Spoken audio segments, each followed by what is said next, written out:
अजमेर शरीफ का पूरा इतिहास बताएंगे और साथ में यह भी बताएंगे कि अजमेर शरीफ, जो कि एक हिंदू राजा पृथ्वीराज चौहान का गढ़ था, वहां एक फकीर का दरगाह कैसे बन गया। दोस्तों, अजमेर में उस वक्त एक मंदिर हुआ करता था जो अजमेर का सबसे बड़ा मंदिर हुआ करता था, और वह मंदिर सिर्फ राजाओं और रानियों की पूजा के लिए खास हुआ करता था।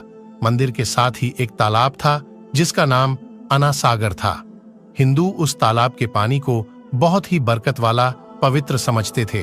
उनका मानना था कि जो इस तालाब में नहा ले उसके सारे पाप धुल जाते हैं।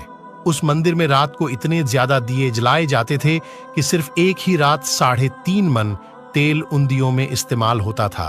आसपास के गांव देहात मंदिर के नाम थे और इन देहातों की आमदनी मंदिर पर खर्च हुआ करती थी। मंदिर में हजारों नौकर थे जिनका काम आने वाले लोगों की सेवा और देखरेख करना था, और वह बताया करते थे कि कौन सा भगवान बेटे देता है और कौन सा देवता सेहत और तंदुरुस्ती देता है और किस मूर्ति की पूजा करने से दौलत बढ़ती है। ख्वाजा गरीब नवाज रहमतुल्लाह अल वहां आए और अना सागर की कुछ दूरी पर चटाई बिछाकर अपने मुरीद के साथ बैठ गए। असर का वक्त था, लिहाजा आप ख्वाजा साहब ने हजरत कुतुबुद्दीन रहमतुल्लाह अलैह से अजान देने को कहा। कुफर शिर्क से भरे अजमेर में अल्लाह के एक होने और हजरत मोहम्मद सल्लल्लाहु ताला अलैहि वसल्लम के रसूल होने का यह पहला ऐलान था। वहां रहने वाले लोग इस्लाम के बारे में कुछ भी नहीं जानते थे। चुनांचे अजान की आवाज सुनकर वह हैरान हुए और अपने घरों से निकलकर सब ख्वाजा गरीब नवाज और उनके मुरीद को देखने लगे, और अना सागर के पास भीड़ लग गई। ख्वाजा गरीब नवाज और उनके मुरीद ने अना सागर के पानी से वजू किया और नमाज पढ़ना शुरू कर दिया। सब हिंदू हैरान रह गए। वह सोच रहे थे कि सब भगवान तो मंदिर के अंदर है, तो ये लोग खड़े होकर कौन से भगवान के आग झुक रहे हैं।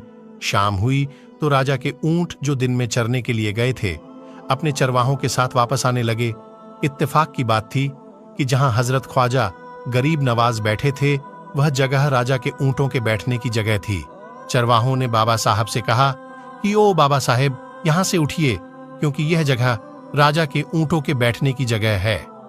ख्वाजा मोइनुद्दीन साहब ने फरमाया, इतना मैदान खाली पड़ा है, ऊंट तो कहीं भी बैठ जाएंगे, क्यों बेवजह हमें तंग करते हो।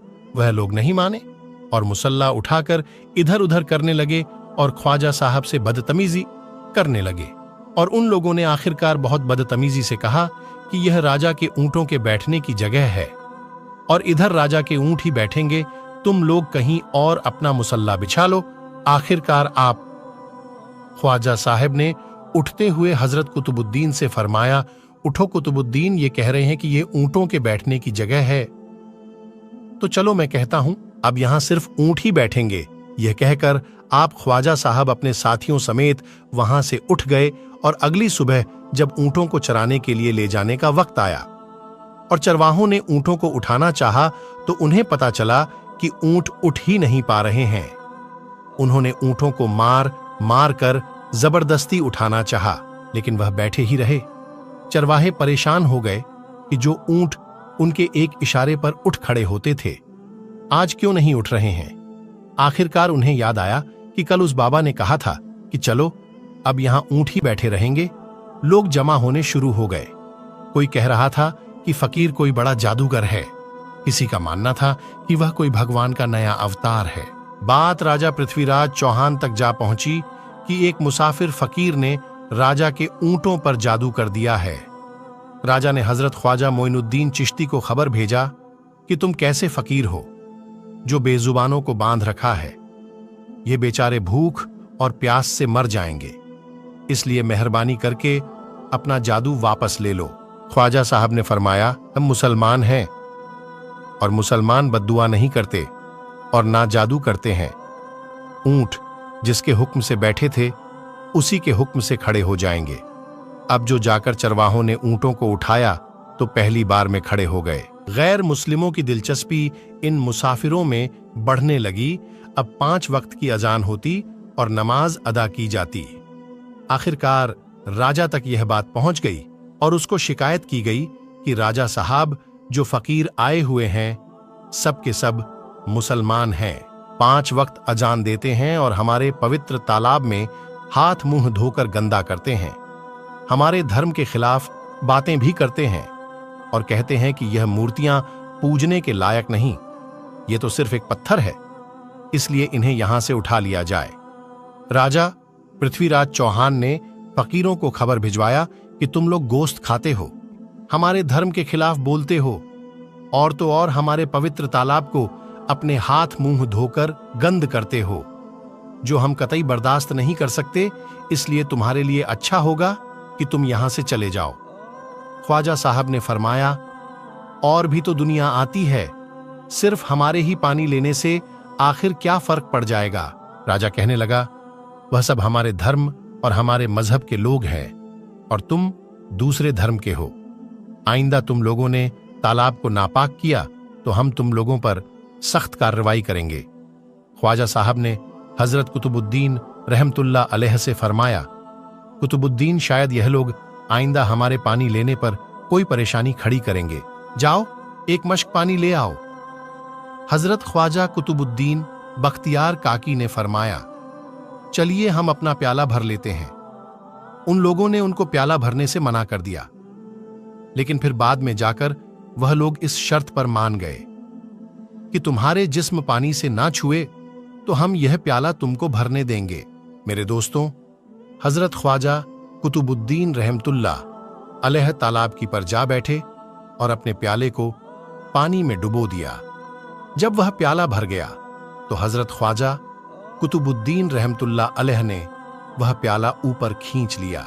लेकिन फिर क्या था, जब वह प्याला पानी से बाहर आया, अना सागर का सारा पानी सूख गया और अना सागर की तह में सूखी रेत उड़ने लगी, मानो ऐसा मालूम हो रहा था कि अना सागर उस छोटे से प्याले में समा गया है। अना सागर को सूखना था कि पूरे अजमेर में कोहराम मच गया, मोहल्ले में चीख पुकार और आहों की आवाजें शुरू हो गईं। वह लोग रो रहे थे और कह रहे थे कि जो पाप हम अना सागर में नहाकर धोते थे और पापों से छुटकारा पा लिए करते थे, अब हम क्या करेंगे? अब हम पापों का बोझ कहां लिए फिरेंगे? सारे इलाके में यह खबर फैल गई कि मुसाफिर फकीर ने जादू के जोड़ पर अना सागर को सुखा दिया है। दोस्तों, जानते हैं आगे क्या होता है? आगे हुआ ये कि राजा पृथ्वीराज चौहान अना सागर के सूख जाने की वजह से बहुत परेशान हुआ। उसने वजीरों को बुलाया, सबसे यही कहा कि फकीर या तो कोई जादूगर है या फिर वाकई कोई पहुंचा हुआ फकीर है। साथ ही उनकी परेशानी बढ़ गई कि अजमेर की रौनक तो थी अना सागर के दम से, इसकी वजह से लोग दूर दूर से अजमेर आते थे और अपना ईमान ताजा करके लौट जाया करते थे। अना सागर के सूख जाने से हिंदू धर्म को सख्त धक्का लगेगा और यह बड़ी शर्मनाक बात थी। आखिरकार यह कहा गया कि फकीर से बात की जाए कि आखिर वह फकीर चाहता क्या है। अगर वह कोई ऐसी बात चाहता है जो हमें पसंद आए तो फिर हम उसकी बात मान लेते हैं और उससे माफी मांग लेते हैं। चुनांचे सब मर्द, औरतें और बच्चे जाकर फकीर की मन्नत करने लगे कि लोगों को इस परेशानी से छुटकारा दिला के मेहरबानी कीजिए, हम सबसे जो गलती हुई है उसे माफ कर दो। हम अपने पापों का बोझ लेकर कहां जाएंगे और कैसे सुकून पाएंगे, क्योंकि हम लोग उसी तालाब में अपने पापों का बोझ धो लिया करते थे। यह तरीका ज्यादा आसान था, लिहाजा तमाम लोग बाबा साहब रहमतुल्लाह अलैह के पास आए और बोले, बाबा तुम भी वजू कर लिया करना, लेकिन भगवान के वास्ते हमारा अना सागर हमें लौटा दो। हजरत ख्वाजा गरीब नवाज रहमतुल्लाह अलैह ने हजरत कुतुबुद्दीन बख्तियार काकी से फरमाया कि जाओ उसी प्याले को वापस तालाब में डाल आओ। जैसे ही वह प्याला तालाब में डाला गया, अना सागर के नीचे सारा पानी उछल उछल कर अना सागर में आ गया। इस पानी ने कई दिलों को धो डाला। हिंदू कौम के इतिहास की किताबों में भी हिंदू इतिहास के लिखने वाले इस बात को मानते हैं कि उस शाम 32,000 गैर मुस्लिम कलमा पढ़कर मुसलमान हो गए। उन गैर मुस्लिमों के मुसलमान हो जाने से हिंदू पंडितों और आम हिंदुओं पर भी गुस्से का तूफान खड़ा हो गया और वह सोच में पड़ गए कि फकीर अगर कुछ दिन और रहा तो देवी देवताओं का नाम लेने वाला कोई नहीं रहेगा। लिहाजा लोगों ने राजा को मजबूर किया कि जल्द से जल्द कुछ किया जाए। राजा ने मंदिर के बड़े पंडित रामदेव को बुलाया और उसे बाबा साहब से मुकाबला रखकर जल्द से जल्द उन्हें हराने और अजमेर से बाहर निकाल देने का हुक्म दे दिया। रामदेव अपने वक्त का माना हुआ पंडित था, जिसके इल्म की काबिलियत की दूर दूर तक धूम मची हुई थी। दरअसल पंडित शैतानी और जादुई ताकतों का मालिक था। उसने राजा पृथ्वी को यह यकीन दिलाया कि जल्द ही राजा कोई अच्छी खबर सुनेगा।